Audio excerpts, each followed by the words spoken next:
queremos hacer una reforma de verdad y no una reforma maquillada. El sistema político colombiano está corrupto desde su origen.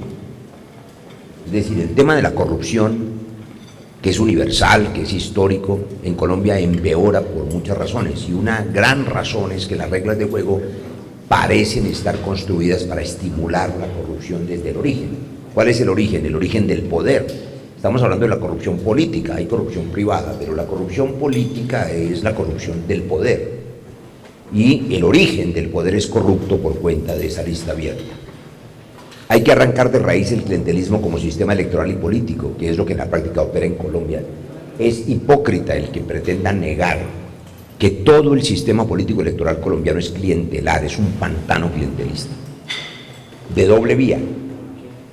El elegido promete prebendas, beneficios en un gradiente, desde la más elemental práctica, que es la compra de votos con dinero, 50.000 pesos el voto, o lo que sea en las calles de Magangué o de Quibdó, de cualquier parte, hasta las más sofisticadas y aparentemente aceptadas, y es que el voto no es por el dinero, sino por la hoja de vida, por el puesto, por el cargo, por el contrato, por la recomendación, por el favor. En todo caso, no hay una decisión democrática del pueblo en favor de unas ideas, sino en favor de un contrato clientelar, porque el voto es individualizado en Colombia por cuenta del voto preferente. Es un voto, además, entre enemigos. Dijimos ahora, antes de la llegada de algunos, que los compañeros de la lista de un partido no son los correligionarios, sino los enemigos, cosa caníbal. Es indispensable entonces una reforma política anticorrupción como esta. La lista abierta actual es la madre de todos los vicios, pero que tengamos eso claro, origina un sistema clientelar individualizado de compra y venta de votos, que es inicio de la corrupción. Súmenle a esto el narcotráfico, que quiero además denunciar. Tristemente estamos otra vez en una oleada de narcotráfico como en los años 80, de narcotráfico metido en la política. Y por supuesto, la lista abierta es el paraíso para esa infiltración de las mafias. Sigue. Elementos de la reforma. El primero, la lista cerrada. Acaba con la compra y venta de votos, que es lo más importante. Las personas ya no votarán por un candidato, sino por las ideas, por las propuestas, por la ideología de un partido simbolizado en su logo.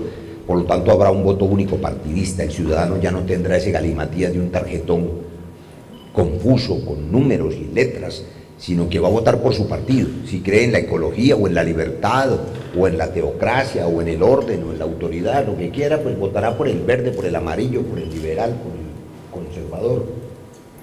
Paridad de género, pero paridad de género de verdad, en un sistema que estamos construyendo gradual, de manera que en la siguiente elección tengamos el 30% de mujeres en cremallera, pero en verdad en cremallera, y luego el 50%.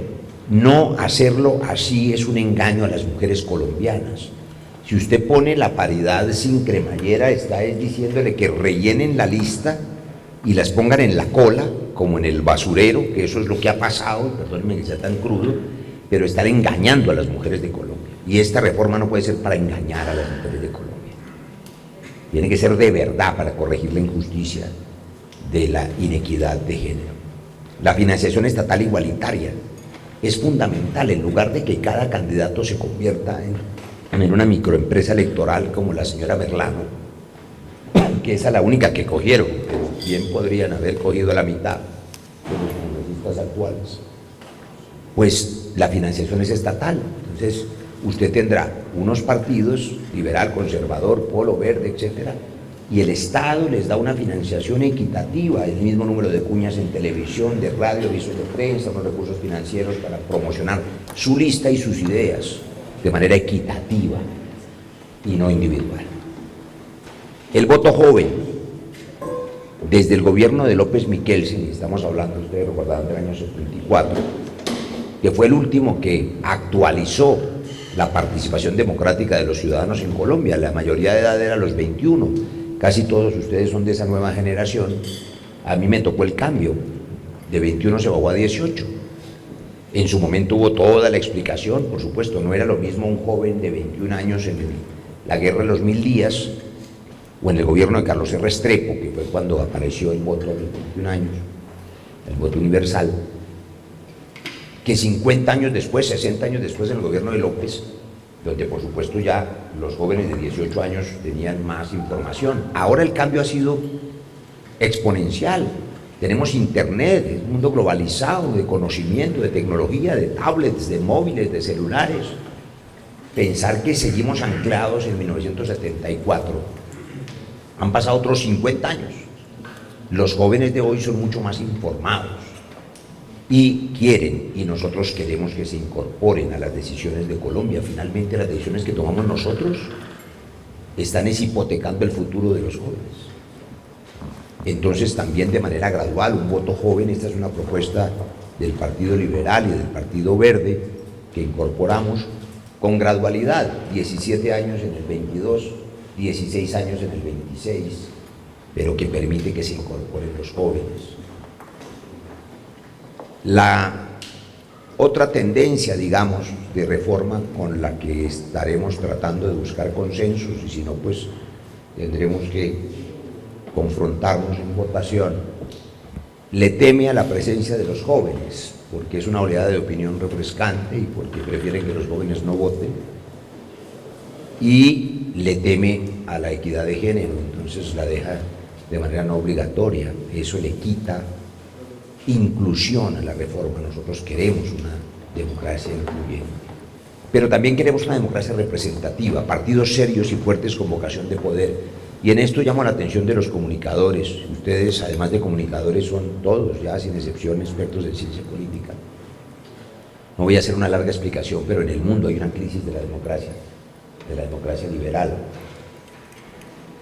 Aunque en los 80s, 90s, Fukuyama se atrevió a predecir el fin de la historia y consideró que, como los paradigmas del fascismo y el comunismo no habían sobrevivido al siglo XX, solo quedaba la democracia liberal triunfante.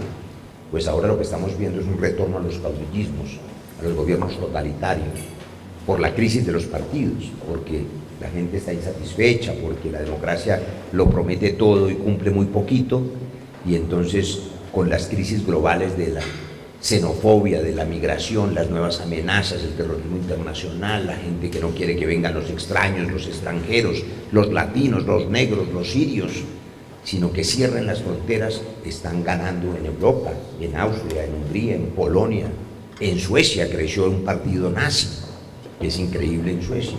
En Colombia también ha habido una tendencia a ese caudillismo. Sin entrar en polémicas, la elección libre que felicitamos y aplaudimos todos de 18 millones de electores en las últimas presidenciales, libre de maquinarias, también significó el triunfo de un voto muy emocional, lleno de miedos. Unos votaron por miedo a Petro y los de Petro votaron por miedo a Uribe, pero no había allí una propuesta de partidos. La trampa de esa democracia plebiscitaria o emocional, como la llaman los politólogos modernos, es que queda el pueblo sometido a las emociones y los caudillos son los que llevan las masas a su destino. Nosotros creemos en la democracia representativa, nos parece que es importante que haya partidos serios y fuertes y no populismos, y por eso la cabeza de lista del Senado Nacional será el candidato presidencial. La lista cerrada es indispensable por lo que hemos dicho, pero para que sea viable tiene que ser atractiva y fuerte. La lista cerrada sola es un saludo a la bandera. Lo saben los que la defienden en solitario, saben que la lista cerrada termina hundiéndose en alguno de los debates. La matan al final. ¿Por qué razón? Y aquí voy a ser muy pragmático. Sin mencionar nombres propios, en todos nuestros partidos, en el mío también, hay dirigentes puramente regionales, que ustedes podrían llamar gamonales o caciques. Esos dirigentes, con una lista cerrada, temen que les toque el renglón 20 o 25 o 18, y más si hay paridad de género como queremos. En mi partido hay 14 senadores, solo hay una mujer. Si le metemos 14 mujeres, el que hoy está de 14 le toca el renglón 28. ese no va a querer la reforma, va a querer que se hunda, porque es un suicidio para él. Entonces dejan pasar la lista cerrada sola, sabiendo que se va a morir luego.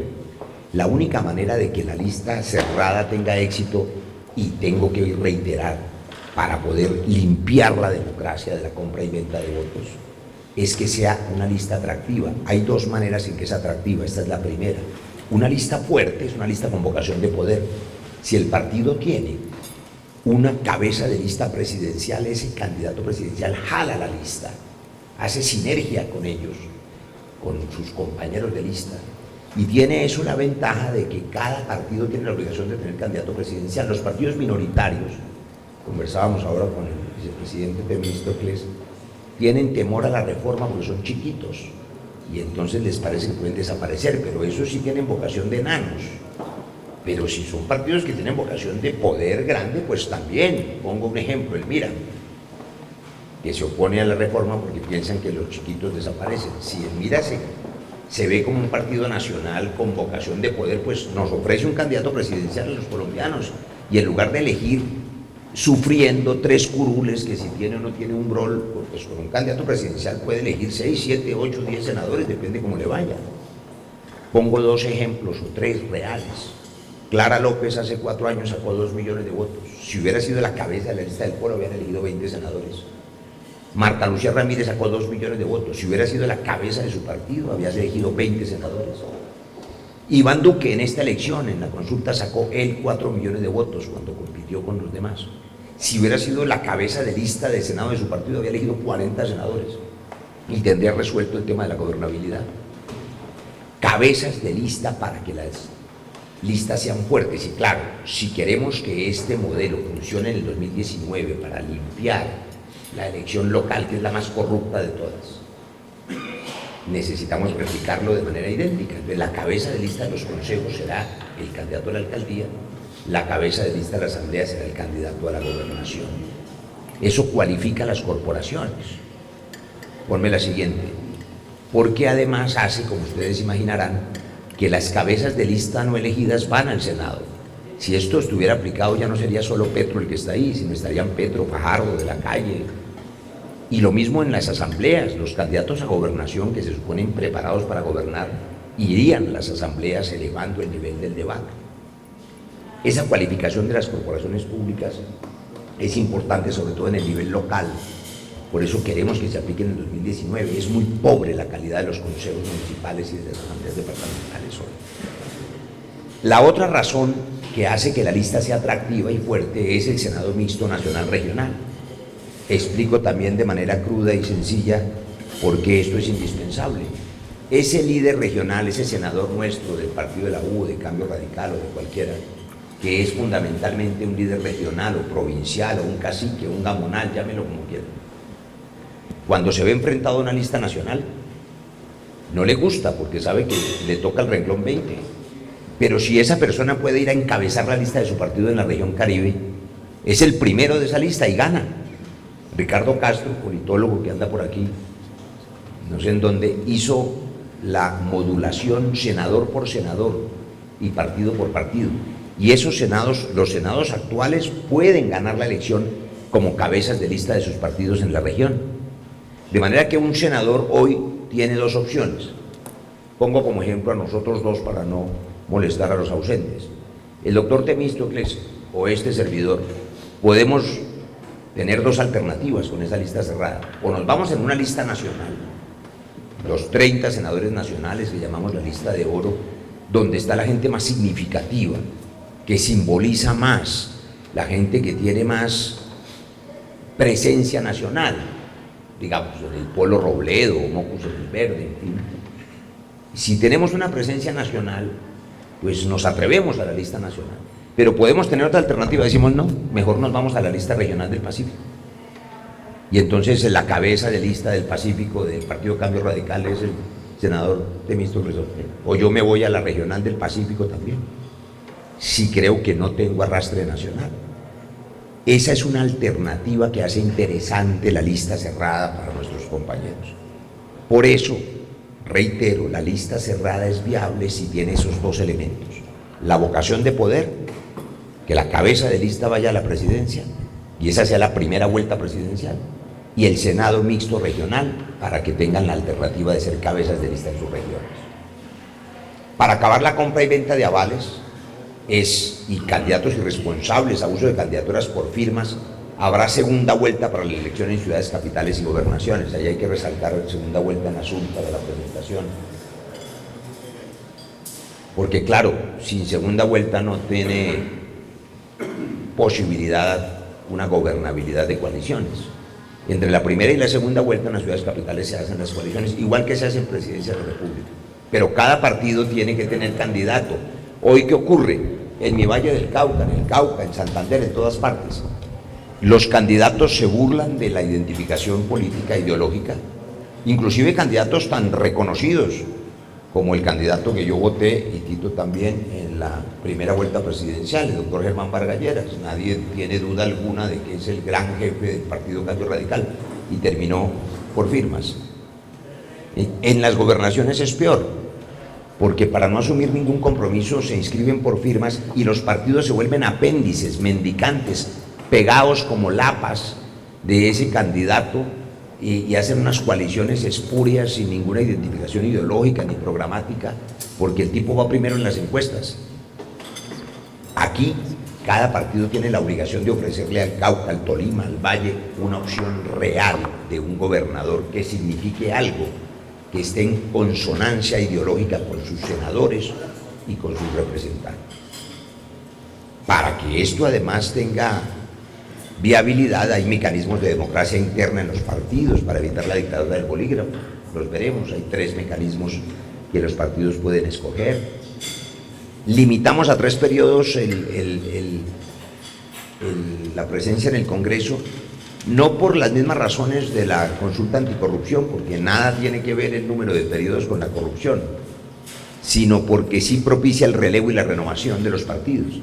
Estamos haciendo lista cerrada, resulta saludable que la gente avance, los de la Cámara suban al Senado, los del Senado se vayan a gobernar o a ser ministros o a ser gobernadores o a ser presidentes, y abran espacio a la gente que viene atrás. Y una Corte Electoral autónoma, que es la propuesta de la misión electoral. La propuesta no es original nuestra, pero evidentemente una Corte Electoral que sea un árbitro genuino. La siguiente. Entonces, el voto único partidista, que es el eje central, las listas cerradas y los partidos fuertes con vocación de poder, implican, como he dicho, que las elecciones de Congreso se convierten en la primera vuelta presidencial, que todos los partidos deben tener candidato presidencial porque son la cabeza de lista del Senado Nacional, y que un solo voto unifica la decisión del ciudadano. Se vota por el partido que representa ideas impulsadas por los candidatos. El mismo modelo se replica en las elecciones territoriales. Entonces, solo para imaginárnoslo, el ciudadano que va a las urnas, ustedes como votantes mañana solamente tienen que marcar un logo, nada más. Ese logo elige presidente, porque es la cabeza de lista del Senado, y elige la lista del Congreso, que es cerrada. Es un voto mucho más limpio y más claro, menos enredado. Y así elige usted presidente, Senado Nacional y Regional y Cámara de Representantes. Es una sola lista, es un solo logo. Lo único que cambia es el número de integrantes de cada región, el nombre, digamos. Que una cosa son los integrantes de la región Pacífico y otros de la región Caribe, pero es un solo voto por el logo. La siguiente. Estas son las regiones, tampoco nos las estamos inventando nosotros. Hay 16, 14 modelos de regionalización estudiados en planeación nacional. Este es el más completo, el más serio.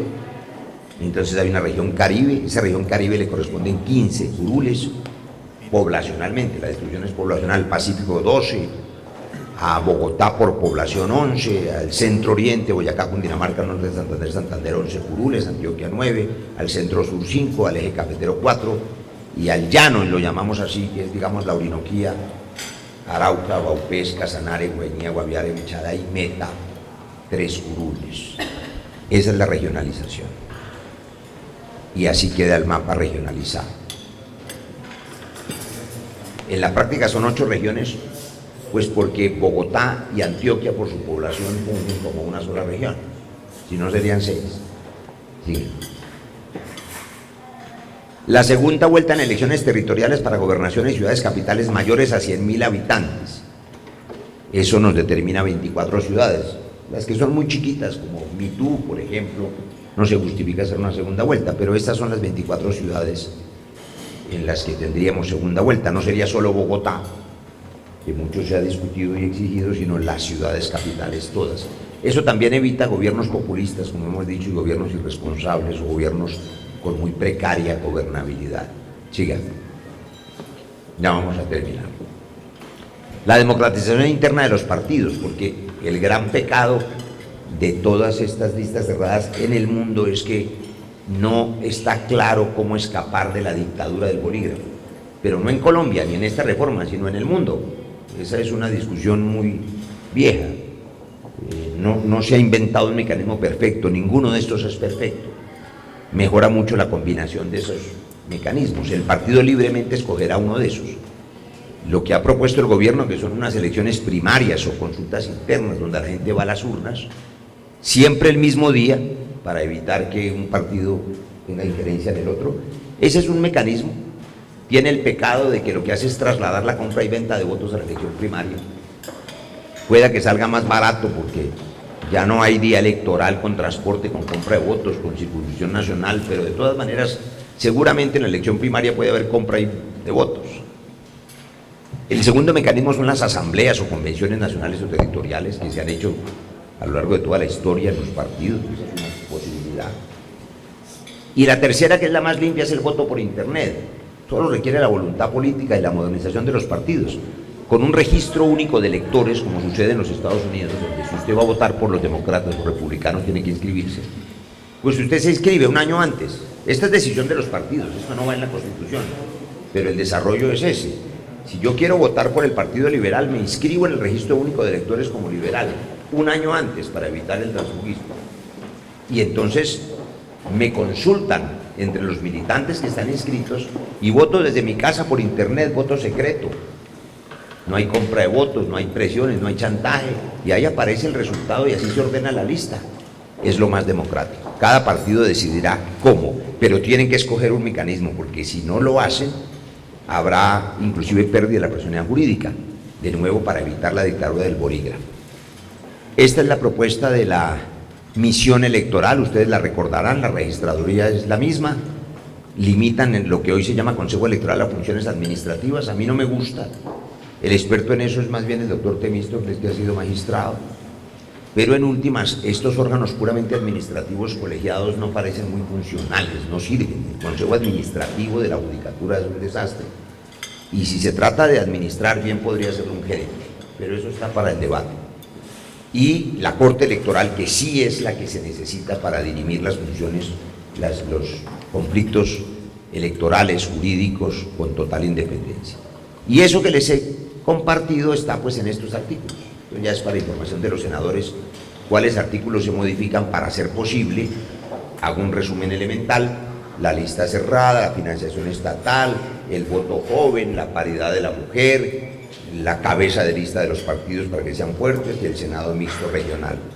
Estos son los artículos que habría que reformar. Creo que con eso terminamos con los partidos. Esa es la última diapositiva. Entonces, esa visión apretada de una gran reforma estructural